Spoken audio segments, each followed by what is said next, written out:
So today we are going to discuss the algebraic method of the third chapter, pair of linear equations in two variables, class 10th. Last video में मैंने आपको graphical method बताया था. इस video में हम algebraic method discuss करेंगे. उसके सब 3 पार्ट्स होते हैं. एक substitution method, second one is elimination method and number third is cross multiplication method. algebraic method के अंडर 3 मेथड्स आते हैं. तो फर्स्ट ऑफ ऑल हम पहले सब्स्टिट्यूशन मेथड समझेंगे कि सब्स्टिट्यूशन मेथड होता क्या है. जैसे कि एक्सरसाइज 3.4 में उन्होंने फर्स्ट क्वेश्चन दिया है, solve the following pair of linear equations bye elimination method and substitution method. दोनों ही मेथड से हमने सॉल्व करना है. तो फर्स्टली हम सब्स्टिट्यूशन मेथड से हम इस इक्वेशन को जो हमें ये दी गई है इसको सॉल्व करेंगे. मैं हर एक पार्ट 3 पार्ट्स लूंगी, तीनों में अलग अलग मेथड लगाऊंगी. Substitution, elimination and cross multiplication method. And फिर आपको तीनों पार्ट्स जो है वो समझ में आ जाएंगी कि कैसे करने हैं. बाय सब्स्टिट्यूशन, सब्स्टिट्यूशन का क्या मतलब है. हमें इक्वेशन दी गई है x plus y is equal to 5 and 2x minus 3y is equal to 4. Substitution method में हम क्या करते हैं कि सबसे पहले किसी भी एक वेरिएबल की वैल्यू किसी भी एक इक्वेशन में से, बेशक इस इक्वेशन में से बेशक इस इक्वेशन में से, आप किसी भी वेरिएबल की वैल्यू निकालें और दूसरी इक्वेशन में सब्स्टिट्यूट कर दें, मतलब उसमें पुट कर दें. जैसे कि ये फर्स्ट इक्वेशन मुझे इजी लग रही है. मोस्टली आप जो इजी वाली इक्वेशन है उसमें से आप किसी भी वेरिएबल की वैल्यू निकालोगे तो इजी रहेगा क्वेश्चन. तो जैसे फर्स्ट इक्वेशन हमारे पास है x plus y is equal to 5.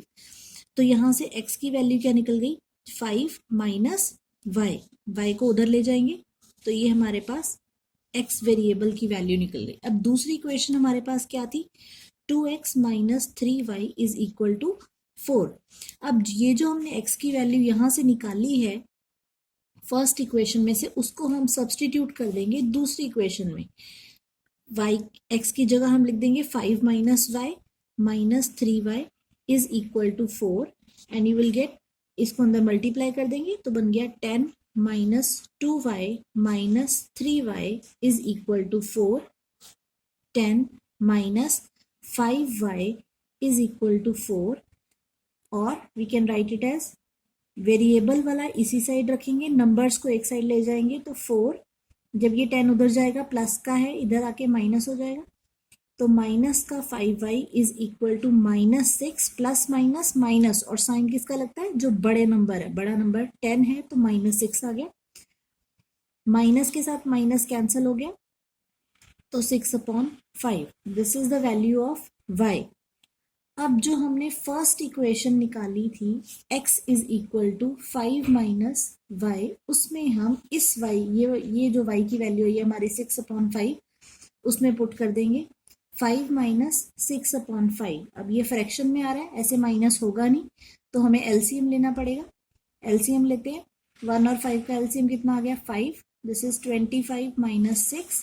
x is equal to, तो x इज इक्वल टू हमारे पास आ गया 19/5. तो हमारे पास इस मेथड से ये लीनियर जो इक्वेशन है, जब हमने इसको सॉल्व किया सब्स्टिट्यूशन मेथड से तो x की वैल्यू आ गई 19/5 और जो y है उसकी वैल्यू हमारे पास आ गई 6/5. तो बेसिकली हमने क्या किया सब्स्टिट्यूशन मेथड में, किसी भी एक इक्वेशन, जरूरी नहीं इसमें से निकालनी थी, इसमें से भी निकाल सकते हो, जिस भी इक्वेशन में से वैल्यू निकालोगे किसी भी वेरिएबल की या x की या y की, उसको दूसरी इक्वेशन में पुट कर देना ताकि वो सिंगल वेरिएबल वाली हमारी इक्वेशन निकल जाए और हमारे पास एक वेरिएबल की वैल्यू आ जाए. फिर जो वैल्यू आएगी उसको फर्स्ट इक्वेशन में से, जिसमें से भी आपने वैल्यू निकाली है दूसरे वेरिएबल की, उसमें पुट कर देंगे and you will get the other value. तो इसी तरह से जब हम x और y के लिए सॉल्व करेंगे तो हमारे आंसर्स आ जाएंगे. तो फर्स्ट जो हमारे पास क्वेश्चन है हमने सॉल्व कर दिया. आई होप कि आपको इस सब्स्टिट्यूशन मेथड समझ में आ गया होगा. Now will move on to the elimination method. इसमें हमने क्या करना है, किसी भी एक दो इक्वेशंस हमें दी हैं, जैसे 3x plus 4y is equal to 10 and 2x minus 2y is equal to 2. हमने क्या करना है, सबसे पहले किसी भी एक वेरिएबल के कोफिशिएंट को सेम बना देना है. जैसे कि अगर यहाँ पे मैं इस पूरी इक्वेशन को 2 से मल्टीप्लाई कर दूं, मान लो अगर मैं इसको 2 से मल्टीप्लाई कर देती हूँ तो यहाँ पे 4 बन जाएगा, यहाँ पे भी 4 है ऑलरेडी, तो ये दो कोफिशिएंट सेम बन गए. तो इसलिए हम क्या कर पाएंगे, फिर हम इस वाले वेरिएबल को एलिमिनेट कर पाएंगे। तो हमारे पास क्या बन जाता है, अगर मैं इसको मल्टीप्लाई करती हूँ तो ये मेरे पास बन जाएगा 4x, let this be number 1 equation, minus 4y is equal to 4। मैंने क्या किया, हर एक कोफिशिएंट को आपको मल्टीप्लाई करना है, 2 2 ज़ा 4, 2 2 ज़ा 4 एंड 2 2 ज़ा 4, इस तरह से। अब पहली वाली इक्वेशन हमारे पास क्या थी, हमारे पास इक्वेशन थी 3x plus 4y is equal to 10, और दूसरी हमारी जो मल्टीप्लाई करके इक्वेशन आई है, दिस इज इक्वेशन नंबर मान लो 2 है, तो ये हमारे पास आ गई 4x minus 4y is equal to 4। अब सबसे पहले हमने चेक करना है कि ये दोनों साइन सेम है या नहीं। अगर तो नहीं सेम, जैसे ये ऊपर प्लस का है नीचे माइनस का, तो सीधा ही कैंसिल हो जाएंगे। लेकिन अगर ये सेम होते हैं तो हमें सारी नीचे वाली इक्वेशन के साइंस को चेंज करना है, पर इस केस में ऐसा नहीं हुआ, तो ये हमने सीधा ही एक प्लस का एक माइनस का है तो ये कैंसिल हो जाएंगे। ये दोनों प्लस के हैं, वेरिएबल्स एक्स एक्स है, तो क्या बन गया 7x is equal to 14 and x comes out to be 14 upon 7, this is equal to 2। ये हमारा x की वैल्यू आ गई, x की वैल्यू हमारे पास कितनी आ गई 2। अब दोनों में से किसी भी इक्वेशन में आप वैल्यू पुट कर देंगे, put x is equal to 2 in, मान लो नंबर 1 में हमने पुट कर दिया तो बन गया 3 इंटू 2, x की जगह मैं यहाँ पुट कर रही हूँ 2 plus 4y is equal to 10। Variable वाले को एक साइड रखना है और जो नंबर्स हैं उसको एक साइड, 3 2 ज़ा 6, तो 6 को उधर लेके जाएंगे तो -6 हो जाएगा। 4y is equal to 4 and y comes out to be 4 upon, जब ये दूसरी तरफ जाएगा मल्टीप्लीकेशन में इस साइड, उधर जाके डिवाइड हो जाएगा, तो ये हमारे पास बन गया 1। तो x की वैल्यू हमारे पास एक 2 आ गई और दूसरी कितनी आ गई 1 आ गई।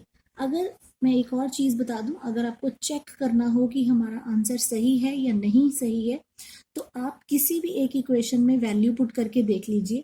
जैसे कि मैं सेकंड इक्वेशन में, मान लो हमारे पास सेकंड इक्वेशन थी 2x minus 2y is equal to 2 था ना, तो हम इसमें अगर x की वैल्यू हमने कितनी निकाली है 2 माइनस y की वैल्यू कितनी निकाली है 1, तो कितना आ गया 4 माइनस 2 2, तो वो किसके इक्वल आ रहा है 2 इज इक्वल टू 2 आ गया। दैट मीन्स आपका जो आंसर है वो क्या है, करेक्ट है। तो आप इस तरह से जो भी आपकी x और y की वैल्यू निकली है उसको जब वापस पुट करोगे किसी भी इक्वेशन में, तो वो दोनों तरफ का इक्वेशन जो है वो सेटिस्फाई करेगी। तो इस तरह से आप इसको चेक भी कर सकते हैं। Let us now move on to the third part. Third part हमारे पास क्या है, 3x minus 5y minus 4 is equal to 0 and 9x is equal to 2y plus 7। तो हमने इसको क्या करना है, सबसे पहले उसी फॉर्म का इक्वेशन का बनाना है कि मतलब कि जो इक्वल टू के दूसरी साइड है एक कांस्टेंट हो और इस साइड हमारे पास दोनों वेरिएबल्स हो। तो हमारे पास ये क्या बन गया 3x माइनस 5y, 4 को हम दूसरी साइड ले गए हैं तो 4 बन गया, माइनस का था उधर जाके प्लस का हो गया। इसी तरीके से वेरिएबल्स दोनों इकट्ठे कर लेंगे, 9x minus 2y is equal to constant को उधर रहने देंगे। तो अब हमने दोबारा से जो कोफिशिएंट है उसको सेम बनाना है। तो हम अगर देख पा रहे हैं आराम से कि नीचे 9 है ऊपर 3 है, अगर मैं ऊपर वाली इक्वेशन को 3 से मल्टीप्लाई कर दूं तो यहाँ पर भी 9 बन जाएगा। तो हम इस पूरी इक्वेशन को 3 से मल्टीप्लाई कर देते हैं। अगर हम इस पूरी इक्वेशन को 3 से मल्टीप्लाई करेंगे तो हमारे पास क्या बन जाएगा, 3 3 ज़ा 9x minus 15y is equal to 12। इसी तरीके से नीचे वाली बन जाएगी सेम टू सेम, हम इसको ऐसे ही लिख देंगे क्योंकि हमने कोफिशिएंट ही सेम बनाना था, x वाला वो हमारा बन गया। अब इस केस में दोनों ही प्लस प्लस के हैं, मतलब दोनों के साइन जो हैं वो सेम है, तो हमें पूरी नीचे वाली इक्वेशन के साइंस को चेंज करना है। जो प्लस का होगा वो माइनस का बन जाएगा और माइनस वाला प्लस का। जैसे कि ये 9, अगर किसी भी नंबर के आगे कोई साइन नहीं लगा होता दैट मीन्स वो प्लस का ही होता है, तो ये माइनस हो गया, ये माइनस है तो प्लस, और ये प्लस है तो माइनस, तो ये हमारे पास कैंसिल हो गया। अब जो हमने साइन कंसीडर करने हैं वो जो हमने चेंज कर ली है उसी को कंसीडर करना है। अब ये हमारे पास माइनस का है, प्लस का 2 है, तो क्या हो जाएगा प्लस माइनस माइनस, और साइन किसका रहता है जो बड़ा नंबर हो, तो माइनस का 13y हो जाएगा क्योंकि 15 में से 2 गया 13, और साइन किसका लगेगा माइनस का। This is equal to 5, 12 minus 7 is 5, तो y इज इक्वल टू हमारे पास कितना आ गया 5 upon minus 13। Is it clear. और अब हम किसी भी एक इक्वेशन में ये वाली वैल्यू पुट कर देंगे तो हमारे पास x की वैल्यू आ जाएगी। तो हमें पता है 9x मैं सेकेंड इक्वेशन में पुट कर रही हूँ, मान लो ये फर्स्ट है और ये सेकेंड है, तो मैं सेकेंड इक्वेशन में वैल्यू पुट कर रही हूँ 2 इंटू 5/-13 प्लस 7, या फिर 9x is equal to 10 minus minus ऊपर लिख लो नीचे लिख लो एक ही बात है, प्लस 7/1, तो 9x is equal to 13 LCM आ गया, क्योंकि जब भी फ्रैक्शन में होता है एक सिंगल नंबर होता है आपको एलसीएम ही लेना पड़ेगा। माइनस का 10 प्लस ये हमारे पास आ गया 1 के टेबल में 13 कब आता है 13 पे, ठीक है। और हमारे पास 7 से इसको मल्टीप्लाई करेंगे तो कितना आ जाएगा 91, दैट मीन्स हमारे पास आ गया this comes out to be 9x is equal to plus minus minus, that means 81/13 आ गया। तो x इज इक्वल टू ये 9 भी दूसरी तरफ लेके जाएंगे तो हमारे पास बन जाएगा 13 इंटू 9, 9 1 ज़ा 9, 9 9 ज़ा 81, that means it comes out to be 9/13। तो हमारी x की वैल्यू जो है 9/13 आ गई और y की वैल्यू हमारी कितनी आई थी 5/-13। सो विद दिस आपका ये एलिमिनेशन मेथड जो है वो हो गया, तो हमारे पास दोनों वेरिएबल्स की वैल्यू आ गई। Now this is the fourth part of the same exercise 3.4। This is your assignment, but मैं इसमें बता देती हूँ कि आप फ्रैक्शन को देख के घबरा मत जाना। इसमें हमने कुछ नहीं करना, जस्ट इसका एलसीएम ले लेना है। 2 और 3 का एलसीएम कितना आया 6, 2 के टेबल में 6 कब आता है 3 पे, 3 इंटू एक्स 3x, प्लस 3 के टेबल में 6 कब आता है 2 पे, 2 इंटू 2y 4y हो गया, दिस इज इक्वल टू -1, तो this comes out to be 3x plus 4y is equal to, cross multiply कर देंगे ये बन जाएगा -6। एक ये इक्वेशन बन गई आपकी, और इसी तरीके से इसके नीचे कुछ नहीं है तो 1 लगा देंगे, फिर एलसीएम लेंगे दूसरी इक्वेशन के लिए। हमारे पास 1 और 3 का एलसीएम कितना आया 3, 1 के टेबल में 3 कब आता है 3 पे, 3 इंटू एक्स 3x, माइनस 3 के टेबल में 3 कब आता है 1 पे, 1 into y is equal to 3, तो क्रॉस मल्टीप्लाई कर देंगे, this comes out to be 3x minus y is equal to 9। So ये वैसी ही इक्वेशंस बन गई जैसे हमने की थी। This is number 1, this is number 2, use elimination method in this also, and मुझे आप फिर चेक करवाएंगे कि ये आपका सॉल्व हुआ या नहीं हुआ। This is your assignment, fourth part exercise 3.4। By elimination method आपने x एंड y की वैल्यू निकाल के मुझे बतानी है। Let's now discuss the cross multiplication method. This is quite important method. 2x plus y minus 5 is equal to 0, ये हमें एक इक्वेशन दी हुई है। दूसरी दी हुई है 3x plus 2y minus 8 is equal to 0। सबसे पहले हमने इस इक्वेशन को, इस लीनियर पेयर ऑफ इक्वेशन को हमने लीनियर पेयर ऑफ इक्वेशन जो हमारी ओरिजिनल फॉर्म होती है उससे हमने कंपेयर कर लेना है। a1x plus b1y plus c1 is equal to 0 and a2x plus b2y plus c2 is equal to 0। जब आप कंपेरिजन करोगे तो a1/a2 आपका निकल जाएगा 2/3, b1/b2 1/2 निकल जाएगा, इसका कोफिशिएंट 1 है, अगर कुछ नहीं होता तो b2 2 है, c1 और c2 हमारे पास ये निकल गया -5/8। अब हमने वेरिएबल्स की वैल्यू निकालनी थी, तो ये बेसिकली आपका ये क्रॉस मल्टीप्लिकेशन मेथड है। क्रॉस मल्टीप्लिकेशन मेथड में हमारे पास क्या होता है, दो वेरिएबल्स की वैल्यू निकालनी है x y, और लास्ट में हम लिख देंगे 1। फिर हमने कैसे याद रखना है इसको, ये कौन सी फॉर्म होती है, अगर मैं इसको नंबर 1 दे दूँ, इसको नंबर 2 दे दूँ और इसको नंबर 3 दे दूँ, तो हमने ये नंबर याद रखना है 23/12। 23/12 से कैसे आप याद रख सकते हो इसको, पहले 2 नंबर वाला b1/b2 23, 3 नंबर वाला c1 और c2, 23 बन गया। 12 कैसे बनाएंगे, 1 a1/a2 एंड b1/b2, तो इसको याद रखना इजी हो जाता है इस तरह से, ठीक है।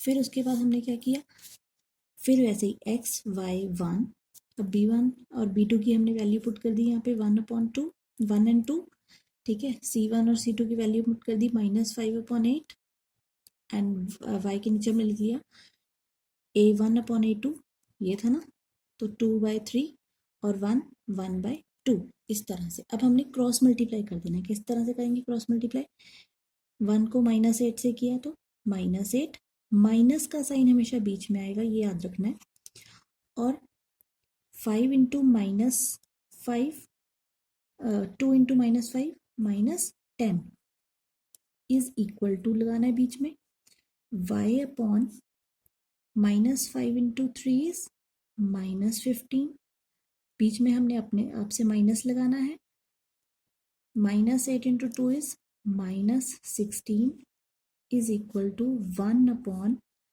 2 टू ज़ा 4 माइनस 3 1 ज़ा 3, इस तरीके से। तो हमारे पास क्या बना, x upon minus 8 minus minus plus 10 is equal to y upon minus 15 minus minus plus 16 is equal to 1 upon 1। ये हमारे पास बन गया x upon plus minus minus sign बढ़ेगा तो हमारे पास कितना बन गया 10 minus 8 2 is equal to y upon plus minus minus and sign बढ़ेगा, this is 1 is equal to 1 upon 1। अब हमने इस x वाले टर्म को भी लास्ट कांस्टेंट टर्म से इक्वेट कर देना है और y वाले को भी इसी से कांस्टेंट टर्म से इक्वेट कर देना। तो x upon 2 is equal to 1 upon 1 था, क्रॉस मल्टीप्लाई करेंगे, this comes out to be x is equal to 2, 1 into x is x, 2 into 1 is 2, तो ये x की वैल्यू आ गई। इसी तरह से जब y upon 1 is equal to 1 upon 1 करेंगे क्रॉस मल्टीप्लाई तो हमारे पास आ जाएगा y इज इक्वल टू 1। तो हमारे पास दोनों वेरिएबल्स की वैल्यू आ गई, x की 2 y की 1। आई होप कि आपको ये वाला मेथड भी समझ में आ गया होगा। एक बार फिर से आप देखेंगे तो आपको और ज़्यादा क्लैरिटी होएगी, ध्यान से इसको करेंगे और बाकी के जो पार्ट्स हैं वो भी आप सॉल्व करने की कोशिश करिएगा। और अगर आपको वीडियो पसंद आई हो और आपको समझ आया हो तो kindly share, comment, like and subscribe. Thank you so much.